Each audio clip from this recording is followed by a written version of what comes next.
បាទសូមជម្រាបសួរ Hello Mr. Michael Alfaro Yes, How are you Jidip Su, I'm doing well here in the United States. Wow you go to Cambodia for a couple of days but you can speak Khmer very well sounds so clear Thank you. do you, do you miss Cambodia Of course, I miss Cambodia. Since I've been back home in the United States, Cambodia is actually in my heart. I think about them every second, every minute. I hear their messages. I read their messages every single day. They continue to inspire me with their choice of choose peace, not war. So yes, I miss Cambodia dearly.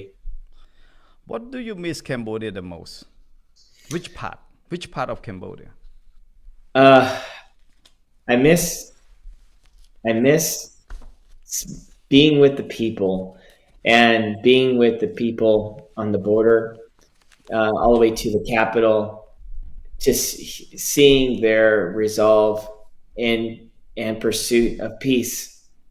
Just seeing honest people, honest farmers, honest workers, honest craftsmen.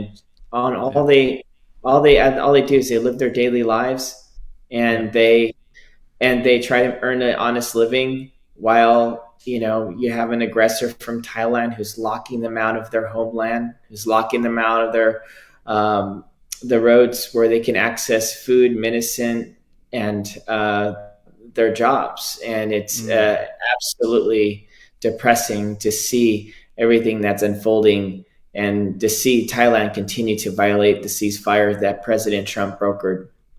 yeah okay Michael before we going to the very deep into our conversation our uh, discussion tonight in Cambodia and the morning in America. I would like to, briefly a little bit about your trip to Cambodia. You have arrived in Cambodia on August 13, correct? After flying out from the United States and return to the United States by August 19, because you leave Cambodia in August 18 and arrive there in August 19. Well, I have to check my cell phone to Yeah. be exact, but about 5 days, that's about Yeah, correct. yeah. So during that short visit, your Facebook Live report from Cambodia and Thailand border conflict zone reached a global audience. Since returning to America, you have continued to challenge Thailand and defending Cambodian online. So, what drives you to take such a bold and sustained stance for now?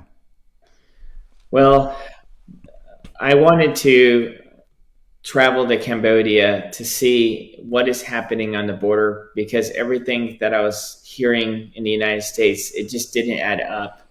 It didn't make sense to me why this crisis is happening and where's the motivation coming from. So I decided to take it on myself.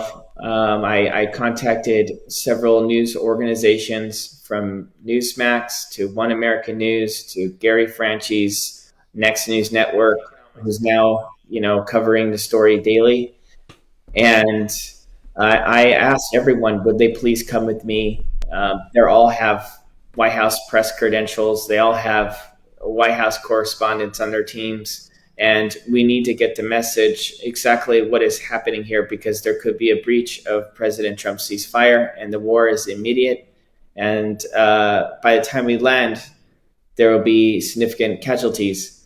But if we get there in time, maybe we can prevent a war. So the reason why I took this trip, even though all of the news sources refused to send in their cameramen and their journalists from the White House correspondent teams, um, is because simply I knew in my heart if I go to the border and if I record live exactly what is happening and give my opinion on the border, it can prevent a war. And so I paid my own flight. I received credentials from the Minister of Information from Cambodia. I relayed to Steve Chung, the president's family, that I was going as a journalist, Mm. And I went and I reported, and I think my mission was successful. We reached 9 million views in 1 hour, 100 Mm. million views worldwide to date, and still climbing and counting. I have gained 495,000 followers on Facebook organically in just 5 days. I mean, this is Mm. about 100,000 followers organically every day. And um, many pundits and many critics told me, nothing is going to come out of Cambodia. You'll be lucky if you get any retweets or any following at all. Mm.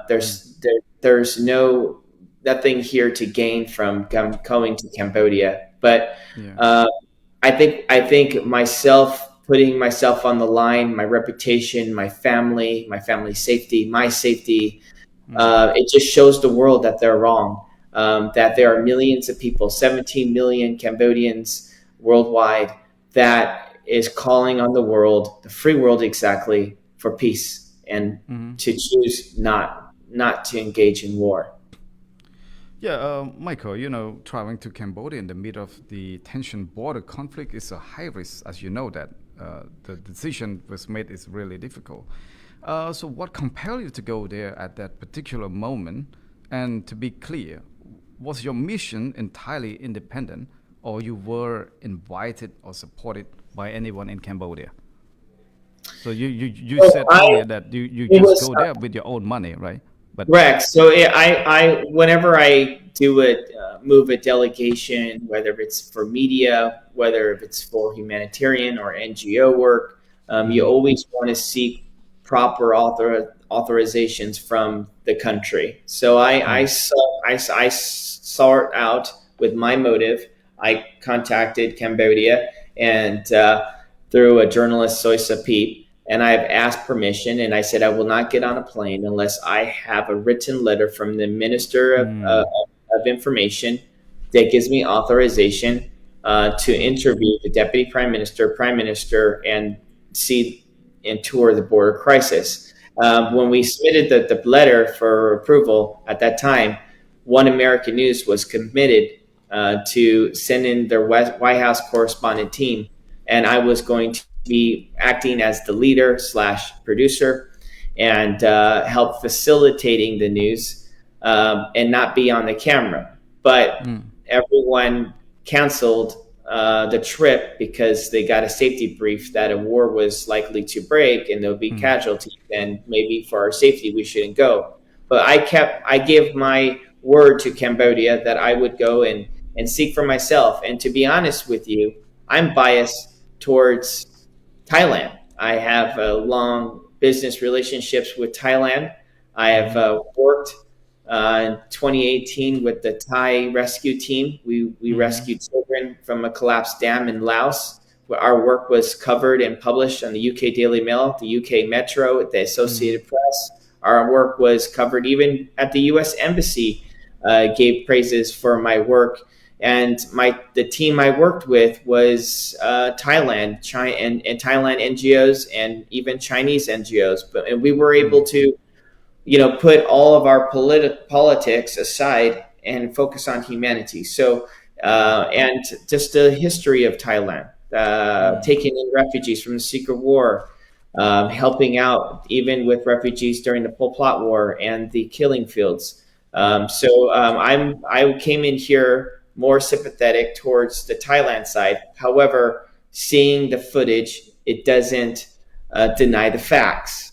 Mm. Seeing, um, the two schools that was bombed by artillery rounds, Mm. hearing and seeing that the white phosphorus rounds was deployed, and the Thai government said they didn't do it, and then later, a few days later, they say Mm. yes, they did in fact deploy that. Well, that's a crime against humanity. Seeing that they bombed a temple that was built in 800 AD that was protected under the UN, seeing the MK bombs and the call for F-16 fighter jets. And so I Mm. had to go to Cambodia myself to seek truth.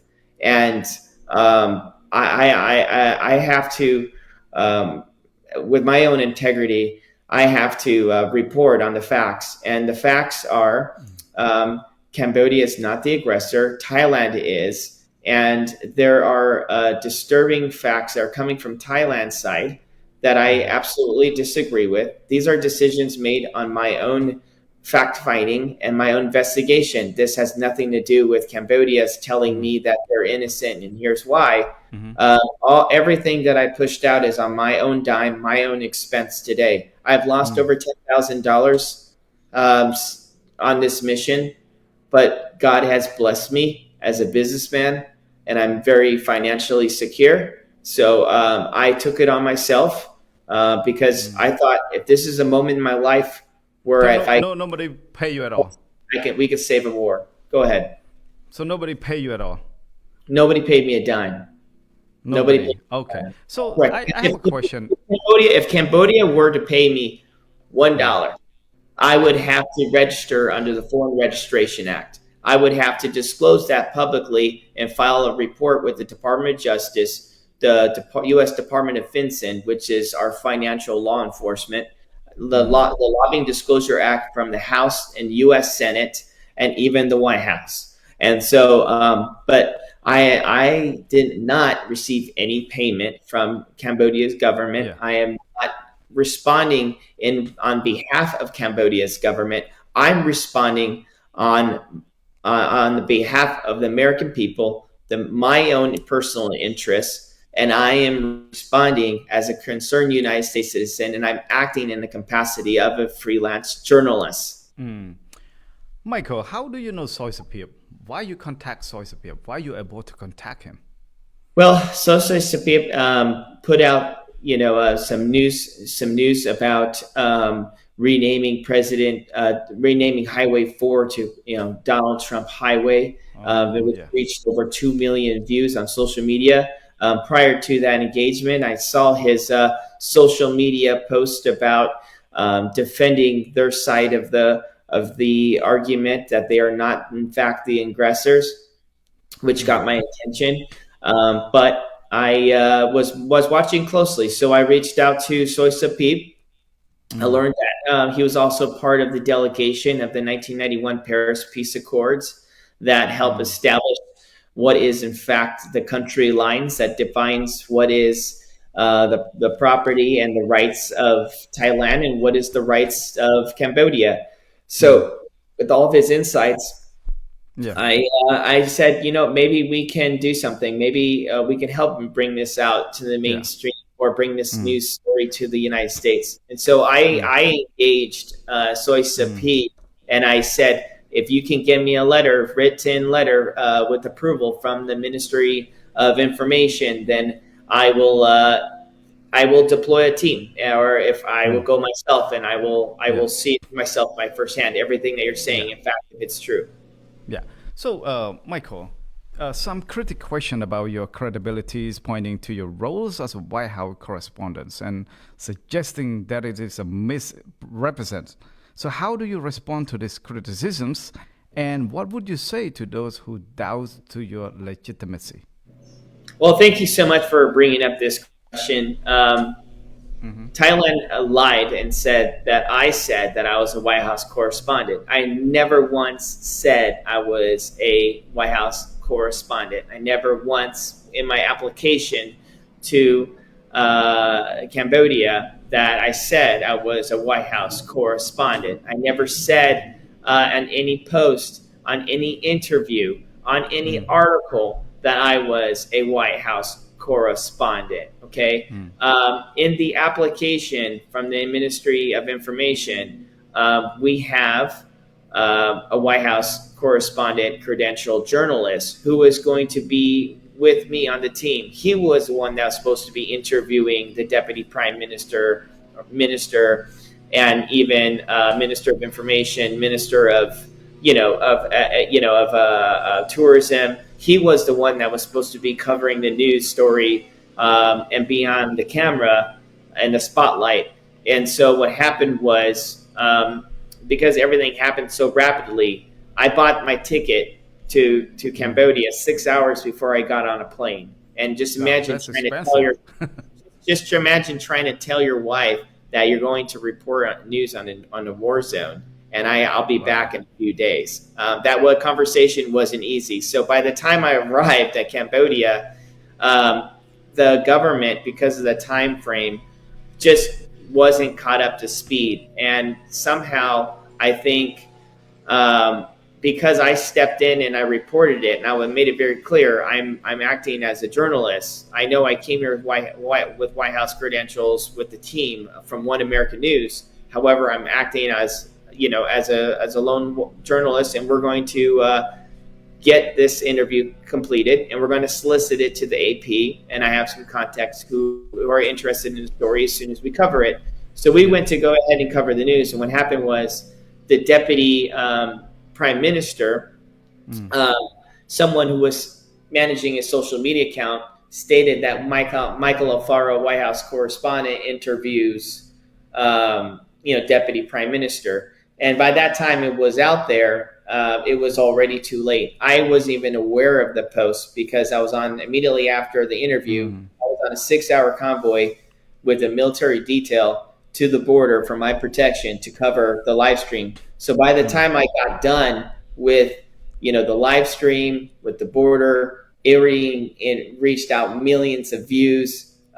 People are, I was branded as a White House correspondent, and I reshared it on my post, but I told them that you can go on Facebook and you can correct it. All you have to do is just remove the title and just say journalist.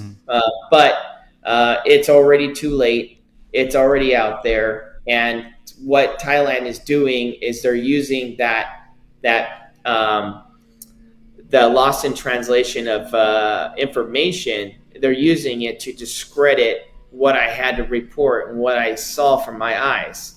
And that's their only defense that they have is a typo. But the question is everything that I've reported on, everything that I have said today is from eyewitness first-hand accounts.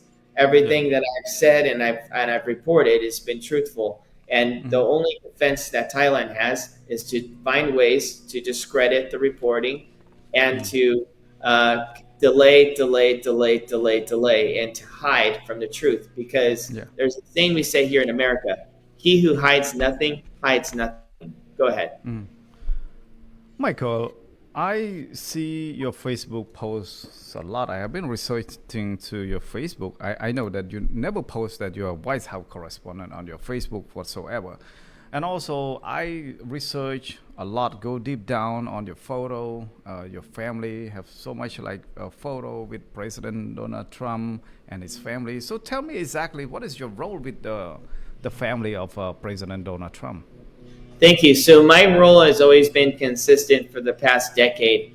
I'm a consultant to President Trump's family in various capacities. I'm considered on what we call the unofficial side. Okay, so the official side is when you're a White House or federal government employee.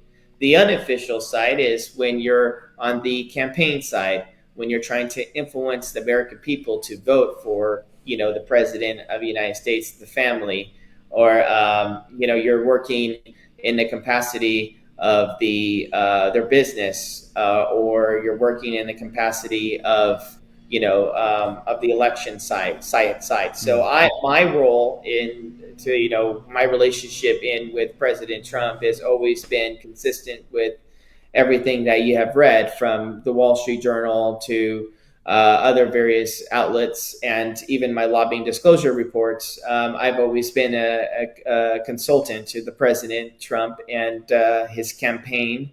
I've always been actively working with Mark Beckman, Melania Trump's exclusive senior advisor. It's the same position, similar as Elon Musk, working on the outside, not necessarily being on the inside of the federal government side. There are teams that we have in U.S. government. It's the unofficial and the official side, and I'm on the unofficial side.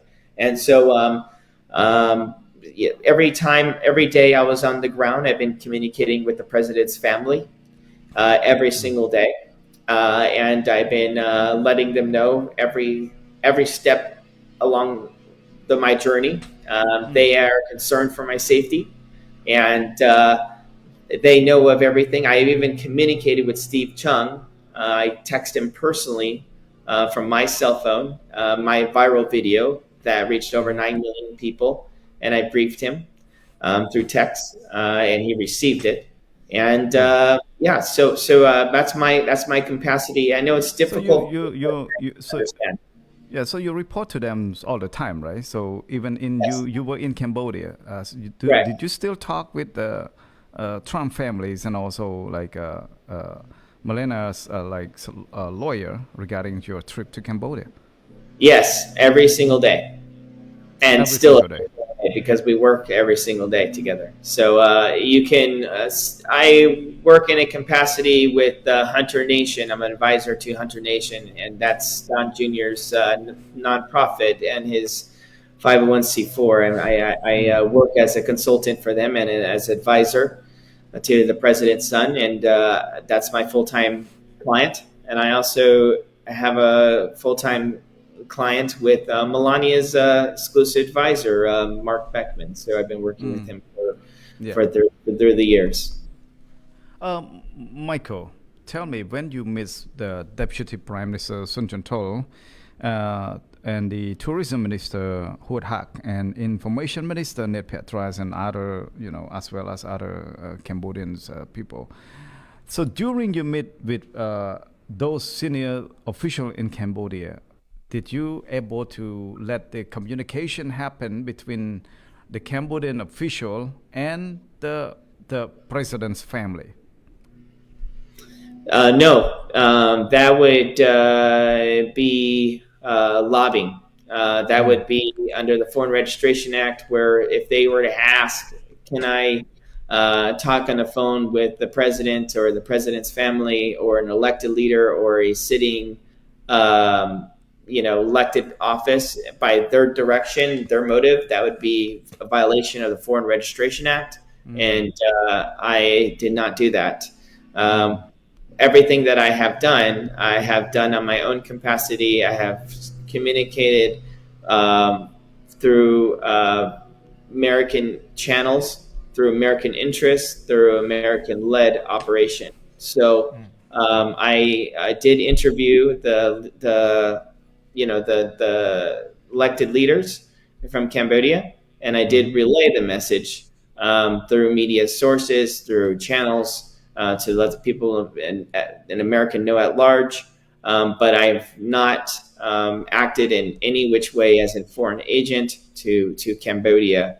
And I want to make it clear, to be a foreign agent, it can be either voluntarily or it can be by paid. So if a foreign principal from Cambodia or a foreign leader or minister tells me, can you talk to the U.S. government? Can you talk to Congressman so-and-so, can you talk to the president and relay this? And if I take it from their direction, then I'm violating U.S. law. So the entire time I've been down there, I gained nothing.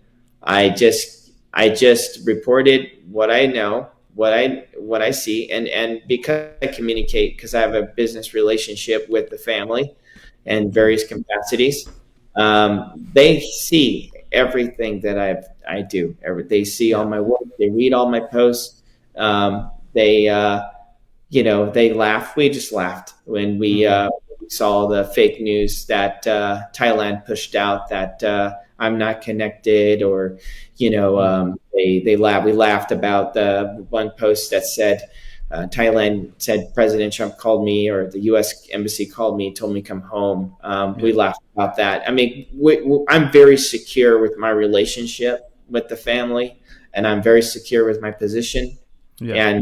And so I can care less what Thailand thinks or what they're alleging false narratives about me. Because look, they're doing this about me, American citizen, that has nothing to gain, no business. Like, really, I have more gain business or more lose business opportunities with Thailand than Cambodia. If they're lying this about me, what are they saying about Cambodia? That's a lie. And sometimes in the Trump world, we allow lies to happen, and we allow lies to blow up, because when they get so large and you give them the truth, then they lose credibility. And so immediately when Thailand was saying, that was a White House correspondent, immediately when they said that I was paid lobbyists from Cambodia, I just sat back and said, wonderful. You know why? Because it's not true. And the truth is, I was never was receiving a payment. The truth was, I was never acting as a former lobbyist. And if anything, this should show the world how much Thailand is a blatant liar, and they can't be trusted. Michael, your trip to Cambodia is very viral, even like around Asia, Cambodia, Thailand, and across the region. Um, does White House know about this? What about the U.S. Congress knows about this? And have you been approached by any White House official or any Congress staff member, whatever, to Yeah, so I think discuss about you with your trip to Cambodia? yeah, so I took it on myself, on my own personal interests. I relayed to them as a journalist, and I said, "Look, I'm out there reporting news. I'm reporting my story, my side of it. I am now Yeah. biased towards Cambodia based on everything that I've seen." I even asked Thailand to allow me to cover from their side of the news, even though they called on horrific things against me and my family. Even calling on people from Thailand has texted my wife that we want to rape you. I mean, it was Oh just my God! horrific. But I spoke Wow. with members of Congress. I won't disclose their names, but the people who are in charge of this conflict, I've had private meetings, and they are opening investigation right now, actively, and looking into the situation. They're deploying the team that handles the tariffs. They're deploying a team that is looking into potential war crimes. They're deploying and hearing from both sides and remaining neutral. And September 3rd, when Congress gets back into session, meaning when everyone in U.S. government gets back to work, because right now they're on a recess, they're on a break. They're not actively working right now because there's a recess where it gives the members of Congress the time to report back home to their constituents and to talk about the things that they're working on. So right now we're in recess, but when everyone comes back to our office, I'm happy to report that the Cambodian Thailand conflict is now number one on the list. And so they will, again, openly, I believe, address, from the United States concerns and address the problems of the potential breach and their perspective of Thailand. So I think we did our job, and our job was to command the world's attention, to prioritize Cambodia and Thailand's war conflict, because we don't want to see a war. We don't want to see Cambodians being bombed by F-16 fighter jets, their schools destroyed, their homes displaced, 1 million people being deported out of Thailand to Cambodia. We don't want to see Thai soldiers be stepping on landmines. I want to make it very clear that their Minister of Mines has the exact same maps as Cambodia does, and that was confirmed by the United Nations. They have the exact same maps that shows where these mines are, and even where people have stepped on the mine and died from it. And to wake up to the world, there are 4,000 people that die in Cambodia, Thailand border every single year. 4,000 people die from stepping on a landmine. So yes, this may be new news for the world. But in Cambodia and Thailand, this is the same old news story. But the thing is that you cannot say that Cambodia is purposely planting mines in a zone impact area where all of these soldiers are dying right now. The landmines is 800 kilometers. 800 kilometers. Every 1 to 2 feet, you have a mine for 800 kilometers. The United States has dropped all of these mines in 1970 with President Nixon and Kissinger. Okay, and that's no news. But why is Thailand continuing to put their Thai forces and walk through a rainforest where it's the second most impacted mine zone in Cambodia and in Thailand? It's setting your troops for a suicide mission. Yes, you may detect one or two bombs, but every 2 feet for 800 kilometers, there's mines, and you're going to continue to send in young 18-year-old boys to walk through a forest of mines. You're going to have casualty.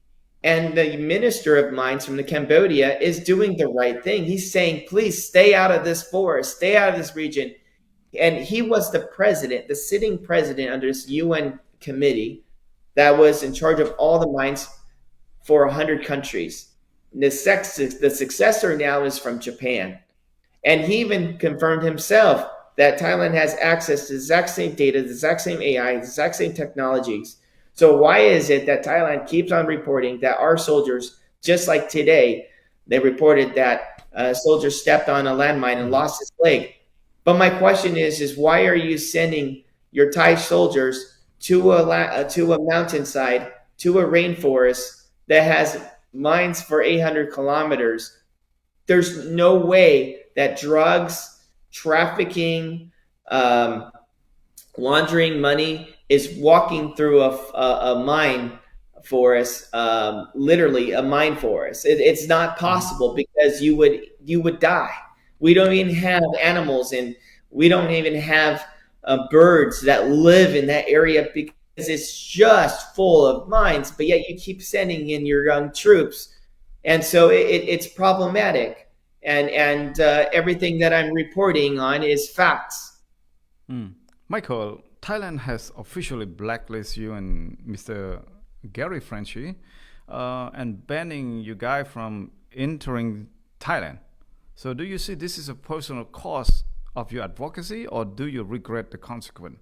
Have this action made you fearful or more determined? Well, I was really surprised because of all my great relationships I have in Thailand, working with actually the Thailand military on a humanitarian rescue in 2018, given that I helped improve trade relations, manufacturing, moving the auto industry out of China into the Thailand government. I mean, the Thailand actually manufactures the Ford F-150. All the cameras on the back behind the Ford F-150s, they're all made in Thailand. Even the framing of vehicles of the Ford F-150, and not just that, but even the automotive industry with Tesla, with GMC, with Ford, all of the shellings of the batteries of lithium that for electric vehicles are all actually made in Thailand. Even Kruger, so all your instant coffee makers, what it does is there's a device that takes the water and makes it hot very quickly, so you can have the instant coffee. That's all manufactured in Thailand, and I helped strengthen those relationships with the United States, and I even helped. I'm even a customer. I've ordered tens of thousands, if hundreds of thousands of dollars from Thailand, and I even helped facilitate teak wood. From Thailand, to export teak wood to the United States. We even helped Thailand with rare earth minerals. So I mean, my team and and I'm more on the back end of things as a consultant on the back end, advising companies that's working with Thailand. So again, everything that shows I should be biased towards the Thai side. So when they're not allowing me to step foot, then I don't care. I can bring business to Cambodia. That's all that means. So if I ever go back to Cambodia, Thailand, then so be it. I'll go and we can do business in other countries, and we can make them more fruitful. Because I think America needs to know who's the honest broker here, and I think the honest broker is now Cambodia. But before the Thais put you guys in the blacklist, also Thais official have invited you to, to cover story and report from the Thai side. And then later on, the Thais deny and rejects from proposing and inviting to report from Thailand. So can you elaborate on this particular moment for the audience? Right. Well, so I was being slandered. I was being told that I was a lobbyist. Right. Thailand Mm, said that I was a not fair journalist. I'm not a real journalist because I didn't have a news organization mm, or any recent publications. They were slandering me in every which way. And then they kind of said, oh, if Michael was serious about being a reporter, then he would come on our side and he would report the news. And when they mm, said that, I got all kinds of text messages on my phone. And I said, I would love to welcome that opportunity to hear from their side because I'm here to seek truth. And mm, so people were telling me, the president's family saying, don't, let's not engage here. It's concerned about your safety. And I said, no. If I'm here on a mission and if I'm here for truth, then I have to hear on their side. As a conservative, as a man of principle, you have to always hear from both sides to draw a line of who's right and who's wrong. And so mm, I was willing, and that's why I didn't go live. That's why I still haven't been live today. I'm still willing to take that invitation. They said, in quote, in the text by their spokesman themselves, that we'll pay for the flight, their mm, travel, they can a hotel, that they would welcome me. I can interview anybody who I want, the king himself. And I said, mm, I would love that opportunity. And guess what they did? They said Michael Alfaro is a paid lobbyist, and because he's a paid lobbyist, he's not an honest, fair reporter. Case closed. Michael Alfaro will never step foot in Thailand again. And so what they did was they tried to bait me in a trap. They tried to oh, say that they're trying to prove a point that I was a paid lobbyist. That's what they're doing. Because if I was a paid lobbyist, then I cannot come to their side and report on it. So if I mm, decline their offer, then I'm not a fair journalist, right? But now that I offered them, I said, yes, I accept your offer. Then they say, oh, you can't because you're a paid journalist. I'm a paid lobbyist. But that's not true because if I was a paid lobbyist, I'll be legally bound within 10 days to report to the U.S. government, the U.S. Department of Justice, the U.S. Department of Defense, and the U.S. Lobbying disclosure report under the House and the Senate that I've been mm, paid as an agent for mm, Cambodia. So that's not true. So again, what they wanted to do was they wanted to put me in a position where it discredits me. But if mm, anything, me coming forward, willing to hear their side and be fair, um, and them returning, shutting it down with a lie, that only shows the truth here. Um, they're they don't want me to come there. They don't want me to find out from their side what is happening because they have something to hide. It's mm, like a child that got caught stealing. When a child's caught stealing, does the child come forward to the parent and say, Mommy, Daddy, I stole, I'm so sorry? No. What do? They hide. And mm, then you check your kid's pockets and you say, but you have the cookie in your pocket. And the kid says, oh, I don't know how it got there. And I would say, well, did it fall from the sky into your pocket? And the child says, oh, no, I just put on my pants. Okay, but let's go to the cookie jar. There were 4 cookies. Now there's 3. Explain. And then eventually the child says, what? Okay, mommy, daddy, I'm mm, sorry. I stole the cookie from the cookie jar, right? And that's exactly what this is. They're out there playing child games, and they're saying that we have nothing to hide. But then I go in and mm, say, okay, I'll bring the camera. I'll come and interview. I'll hear from your side. I want to get all the yeah, information, and then they retract. So that mm, tells me they have something to hide. That tells me mm, they're lying. That tells me they're the aggressors. That tell me mm, this is a breach of the call for ceasefire, and they're not yeah, acting in good faith. yeah. Michael, like the 18th soldier is still captured in Thailand. And so far, monks and students, thousands of them protest in Cambodia, urging the Thai to release the 18 soldiers to Cambodia and free them so that they can meet their family and their kids in Cambodia.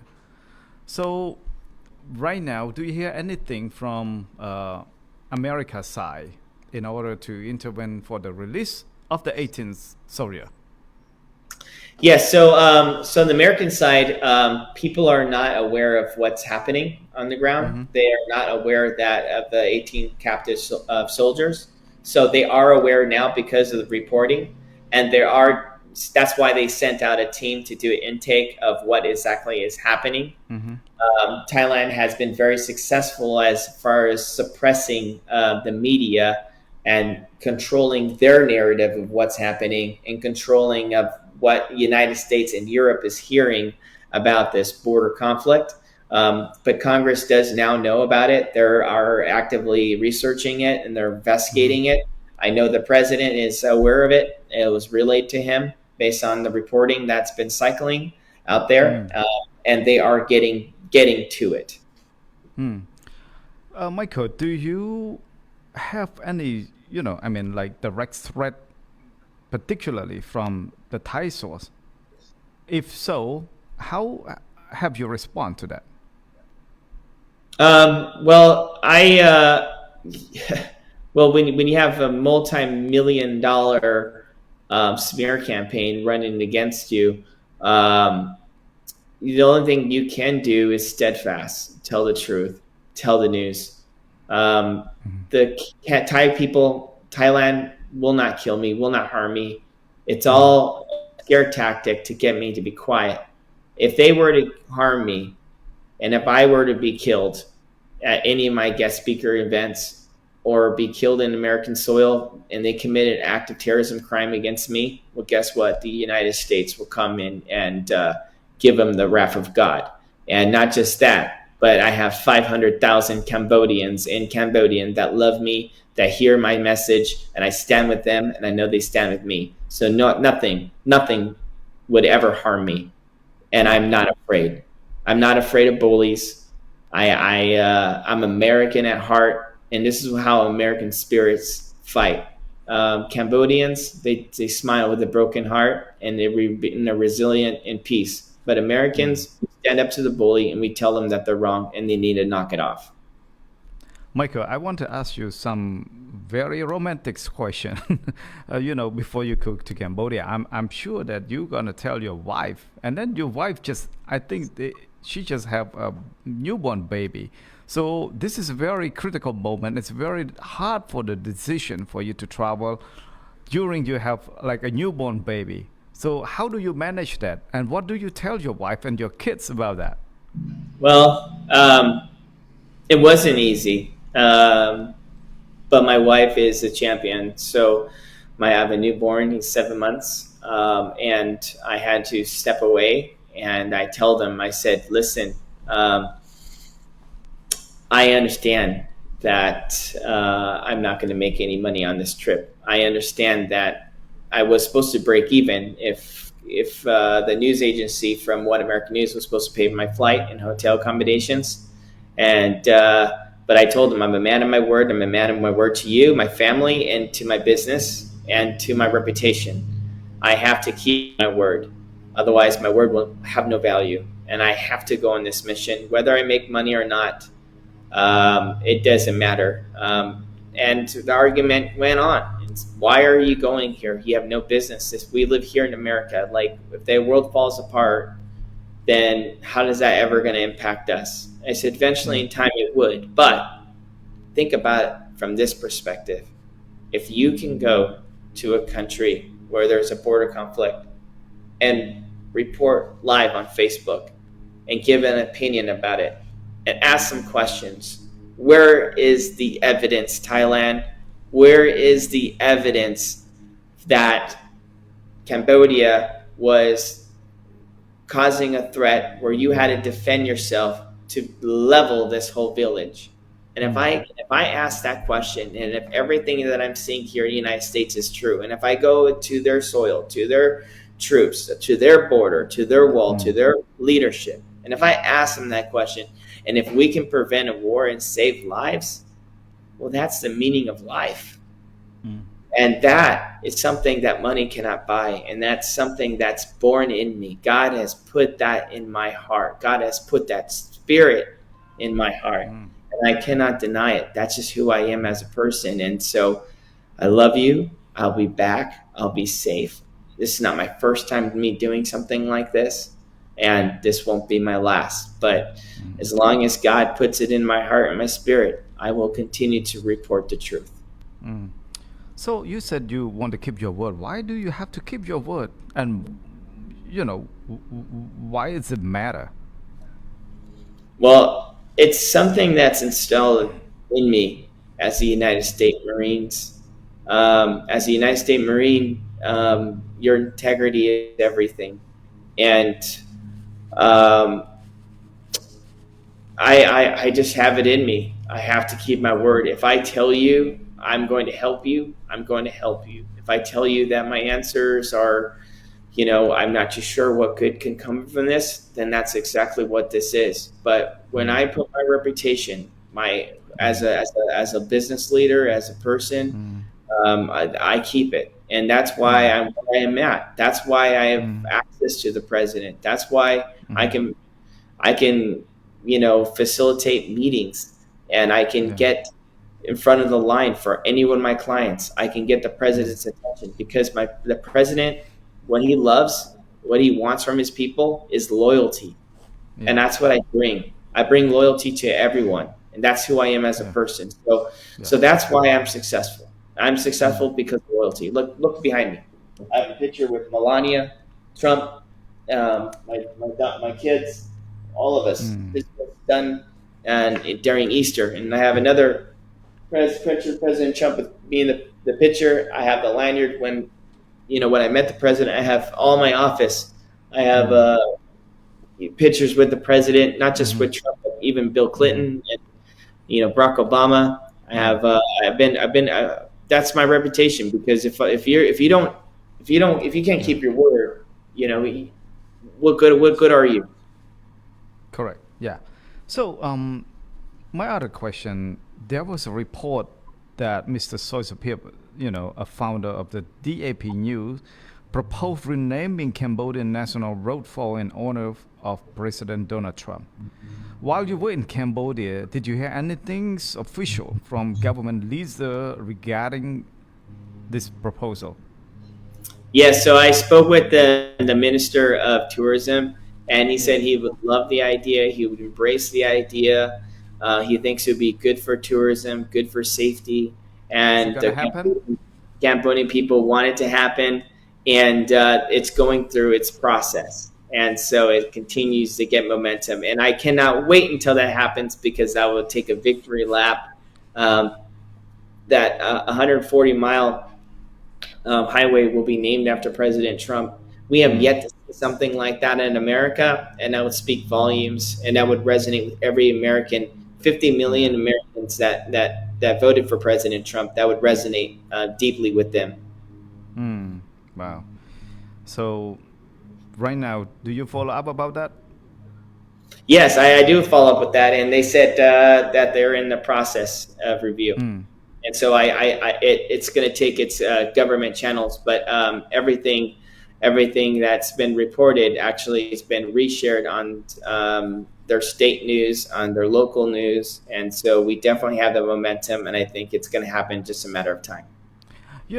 Cambodia used to be a country that strongly criticized America. They, in the past few years ago, Cambodia is very, very sour with the relationship with America. So why Cambodia turned just overnight to America's very short period of time, buying flattering President Donald Trump with all this kind of honor, the street, the flags and everything, his photo display on the whole country. Why you think Cambodia turned so fast in this situation? Well, better late than never. So I think Cambodia is seeing and evaluating United States relationship with Cambodia on not what we say, but what we do. Look what President Trump has done. He called for a ceasefire. The minister himself said that was a miracle because he threatened tariffs on both countries if they cannot lower their guns. And Cambodia did not want this war. Thailand wants this war. And so that in itself is a miracle because what they don't want is a war. That's going to set them back. They finally have peacetime for over 22 years. And now there is a war that's going to happen, and that's going to cripple their economy. And so they're turning to United States because of the actions that we've done. My reporting forced the Thai king to call the prime minister, and he said, please take down the video. And if we can take down the video, we'll engage peaceful talks. The last time this has happened, there was a 7-year period of silence where Thailand and Cambodia did not speak to each other from the top senior level because What you say the Thai king called to the prime minister in Cambodia to take down your video live? Correct. And that's why I took it down. I suspended it because I wanted to allow Cambodia and Thailand to have delegation. They need to delegate this problem. And so if I had a role in it where I shine light and they don't want to have a journalist, a foreign journalist or foreign person that comes into their conflict zone and shine light and criticize both one another, I'm okay with that because this is not about me and my popularity and my fame. This is about the solution. The solution is we need to end this war. The solution is 18 soldiers need to come home today. The solution is the dead bodies on the Cambodians from the Cambodian fallen soldiers on the soil of Thailand or Cambodian soil. They need to be able to retreat their lost and their fallen soldiers, the soldiers who died in battle. They need to get them home so their moms can properly bury them and give them the respect that they deserve. That is the mission. It's not about me. It's about the mission. And the mission is to end the war, to bring attention, to bring accountability, and to return the soldiers. As soon as the soldiers are returned home and the body berries are buried, I can go on and go on my life. But as long as Thailand is going to continue to hold these people against their will, refuse to comply with international law, and continue to call on harm on myself and my family and my reputation, well then guess what? I'm going to continue to speak up because the most powerful thing I have is my voice, and the most powerful most powerful treasure we have as American is the God-given right for free speech and free press and free media. Michael, Thailand is expanding its military power by purchasing Gripen fighter jets from Sweden and submarine from China. From your perspective, how will this acquisition shift the balance of power and impact regional security?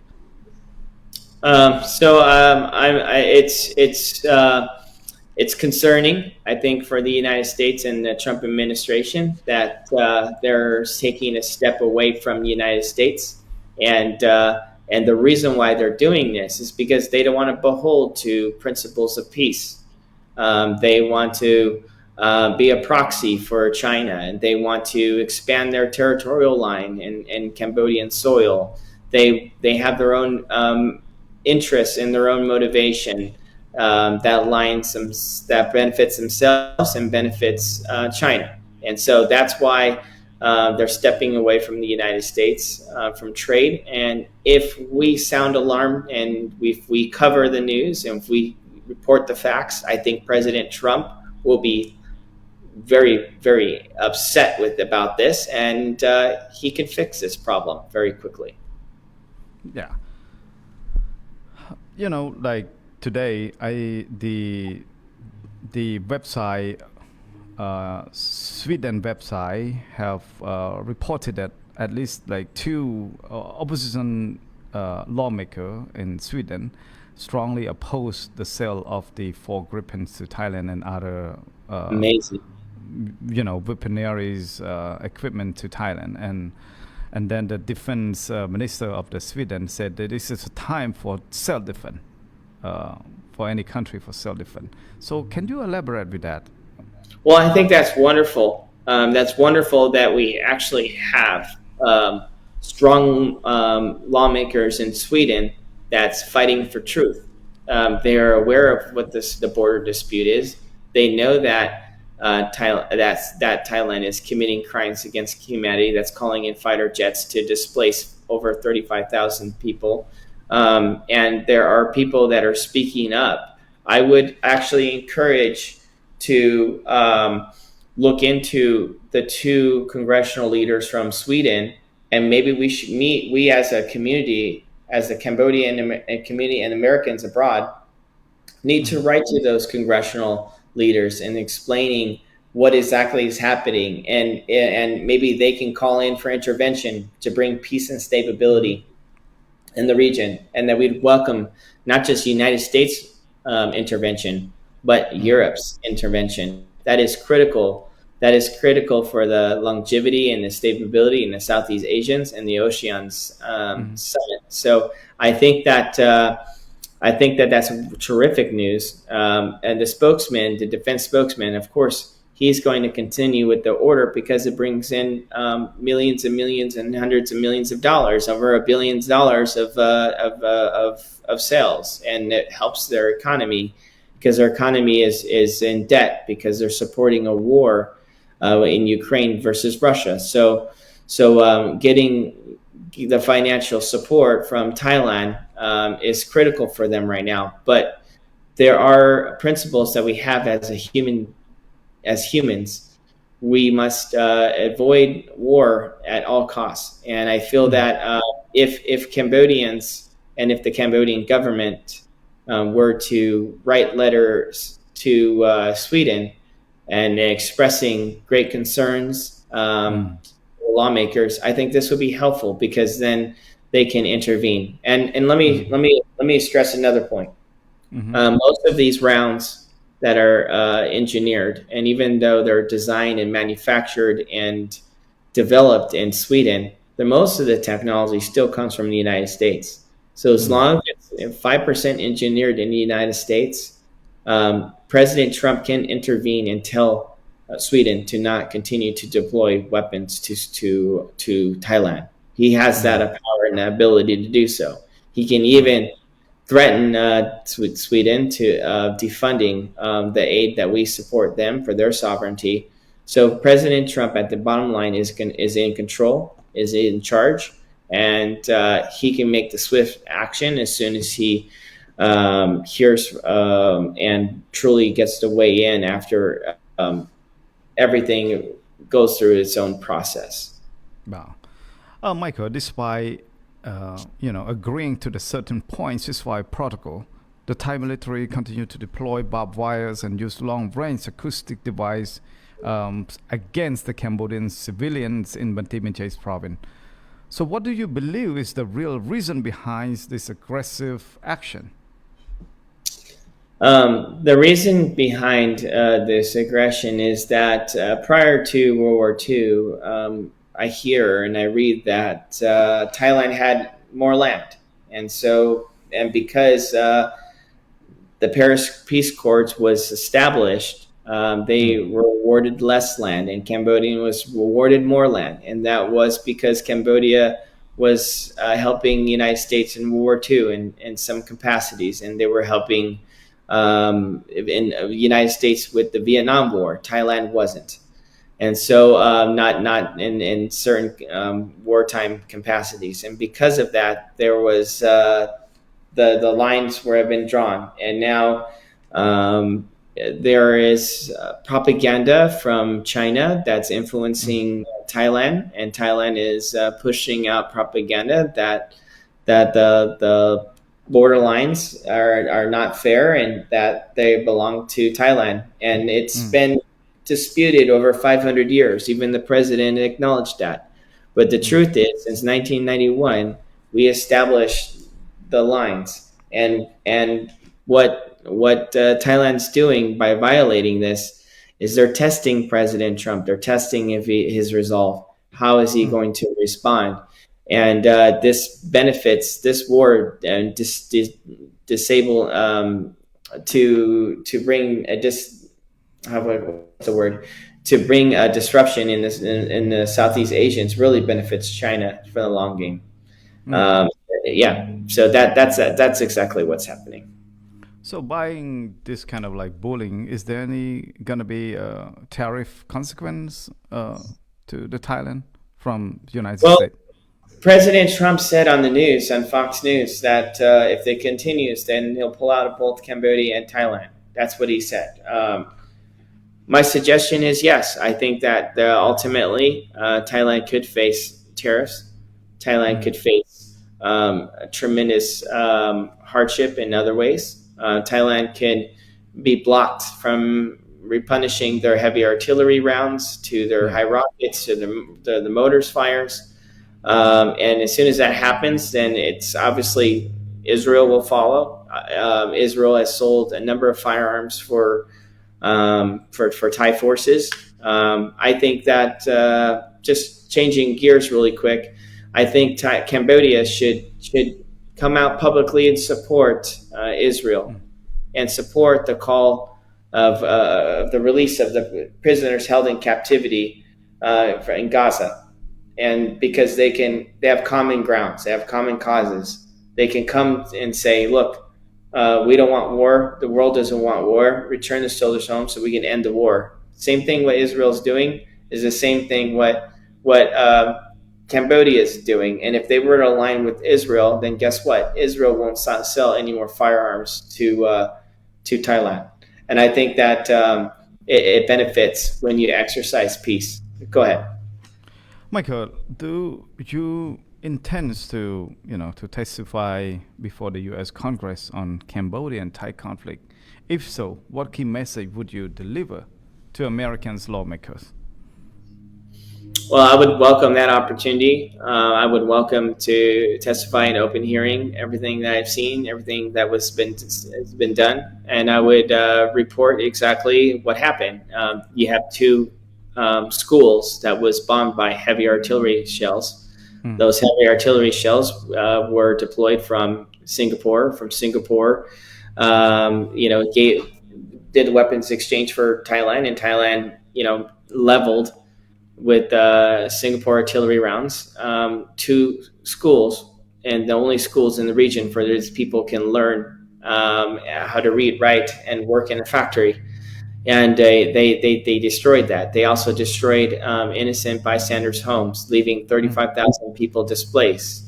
I would testify that the 1 million people that have been deported from Thailand to Cambodia, they haven't been given food or shelter or any the chance to collect their personal belongings. They were Mm. left inhumanely. When Cambodia deports Thai people from Cambodia to Thailand, they're given a food box, water, the time they need to collect their personal belongings, and they deport them back. I would testify that Thailand said that they didn't use white phosphorus rounds, but later, a few days later, they came back and they said that they used white phosphorus rounds on people. And I would highlight the war crimes that they committed. I would talk about my video and how it went viral when I went to cover the border, Mm. and the news and the threats that was told upon me, the lies that was said about me. I would come forward about Mm. the calling on the Thai Royal News, the Thai Royal Mm. Army News. They said they want to harm me. They want to rape my family. Mm. That this is who we're working with, and Mm. yeah, and we would have a deep, lengthy discussion. I would absolutely welcome that because again, I hide nothing. I Mm. have nothing to hide. I have nothing to gain. The only thing I have to gain from this is my pride. My pride that by me reporting, by me speaking, by me sharing, and bringing light to this border conflict, we can prevent a war. And that's what President Trump wants. Michael, finally, do you plan to return to Cambodia in the near future? If so, and what would be the purpose of your next mission? Well, my mission is solely focused on returning the soldiers home, returning the dead so they can have proper burial, to advocate everything I Yeah. can in my power to bring peace in the region. I would love to return back to Cambodia very soon. I won't reveal the hand and what I'm trying to develop behind the scenes, but I would like to look at maybe some humanitarian possibilities, and also to see how we can continue to advance American business interests in Cambodia. And I want to see how we can continue to align with each other and to protect one another. So I will just keep it vague for now. But as soon as um, we have further development, I will gladly go public about my next move. But right now, I would say the move is in progress. But there's so many news in Cambodia reported that you plan to raising fund to build home and school for the people along the border that who lost their home, lost their school, and whatsoever. Is that real? So yes, I'm actively looking at it, but there's a number of things we have to look at. Number one is how much is the UN going to pay? What are they going to cover? How fast will the turnaround would be? We heard that Japan has announced to donate $1.8 million for the displacements of the families. So we have to figure out what the developments are that are. What we want to see is what are the actionable plans that's happening. And if there's a need, and if there's a way where we can fill in a gap to help develop and to help rebuild Cambodia, then yes, I'm all in for that. And we're actively searching stakeholders, investors, people from the faith-based community, from the Buddhist and the Christian community that wants to help and help for purposes of humanity. And as soon as we get some commitments, then we'll probably make some announcements. But right now, it's all so fast, right?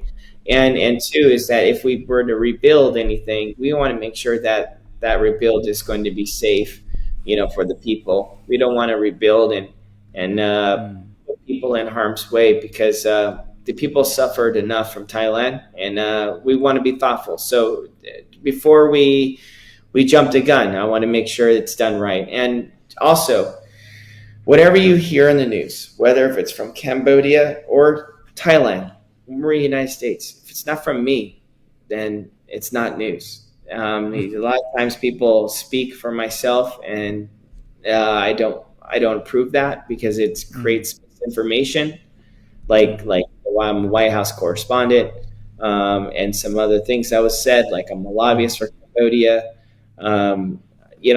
If you haven't heard from my channel, or if you haven't heard it from my voice, then it's not true. And also, there's a lot of fake portfolios out there about myself too. If it has a blue checker, then it's real. It's from Michael. Okay. If it doesn't have a blue checker, then it's not from Michael. My last question. What was the impression that Cambodian people leave on you? We want peace. In Cambodia, they don't say hello, they don't say goodbye. They greet you with a statement, "We want peace." It reminds me of Israel. In Israel, it's the only language where you say peace when you say hello. It means shalom. And that's what shalom means, peace. And because when you survive a genocide, they just changed the whole meaning of hello. It's peace. But Cambodia, it's a statement. We want peace. From every child that you see that's 5, 6 years old, to every middle-aged adult, to the elderly in the wheelchairs, to the high-ranking officials, to the prime minister and deputy minister himself, we want peace. And the impression that they leave on me is, this is a country that survived 2 genocides, a ghost mountain, 3 million people dead, and they're cherishing every second, every day that they don't have a war conflict. And they're so happy for 21 years not having war. That's their pride possession, is peace. And I want to be on the side of peace. I want to stand on the side of history, of resilience. I want to learn like the Cambodian does, like they teach their young people. to smile with a broken heart even when things are just bad. Yeah. It's just best to be smiled, because if we cause disruption, there could be another war. I want to Mm. learn to fight like that. But again, the impression that they leave on me is love. Mm. And I hope that my colleagues in the White House and Washington and the Hill and the family, that they see this profound and overwhelming call for Mm. action for peace, Yeah. and that they will be impacted. And we have Yeah. to stand up for Cambodia, because if we can prevent war, let's do it. Let's be in the side of goodness. Because right now, President Trump and now Cambodia is fighting good versus evil. And Mm. you have to ask yourself, what side are you going to be on? And sometimes sometimes I believe when you do right and you're on the side of good, then good karma is Mm. going to come your way. God will bless Mm. you for that. Michael, one last question before you go. I will let you go because we've been talking forever already today, and like the announcement on about you and Mr. Gary Francis to receive the Bravery Reporting Award in South Carolina, that Barnes. led by the Cambodian Association of North Carolina and Cambodian Association of South Carolina. They joined together and give you a big trophy, a big award on the September 7 in Spartanburg. So, what would you say about that? Well, it's an honor. But the real heroes are those that are still trapped behind enemy lines. 18 soldiers that are, still held in captivity, the dead that has yet to be returned. But if I can have a small part in it, and if we can continue to empower the Cambodian community so they can have a voice, then I will be on the side of truth. I want to also leave it with this very, very important message that I have yet to address Cambodia.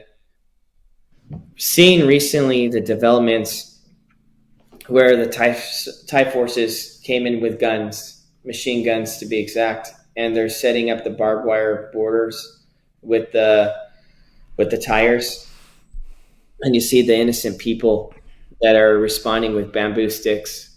I want people to know where your camera comes from is your God-given ability for free speech. Record. Take your phone and go live. It doesn't matter if you have 1 follower, 2 followers, 3 followers. Nothing, no lie can ever triumph truth when you're just recording. If you see a Thai soldier in your neighborhood that shouldn't be there, take your phone out and record. And have your friends and your neighbors and your neighbors' neighbors record. And you just start telling exactly what's happening on camera, because your video is surveilling and it's circulating the Cambodian community, and eventually it'll make its way to international press, international influencers, and people will hear about it. And as long as you're recording, we'll never need to bring a weapon to the battlefield. If harm were to happen to you, if Thailand were to shoot you for recording, your neighbor's still recording, and your sister's neighbors and your neighbor's brother's neighbors is recording, so they'd have to shoot you all. And if they continue to do that, then guess what? The world will respond. And so don't be afraid. I don't think anything's going to happen. You just have to continue to be vigilant, right? Know your environment, know your surroundings. But whenever you see a Thai soldier out there that doesn't belong there, if you see them putting up barbed wire or fence, all you have to do is just take your camera, pull it up, go on Facebook Live, record, and show the world who is the aggressor. And if you can do that and you keep it up, I believe we can have lasting peace. Thank you so much, Mr. Thank you. Alvaro, for your time with the Cambodia Daily. Thank you. Akon. But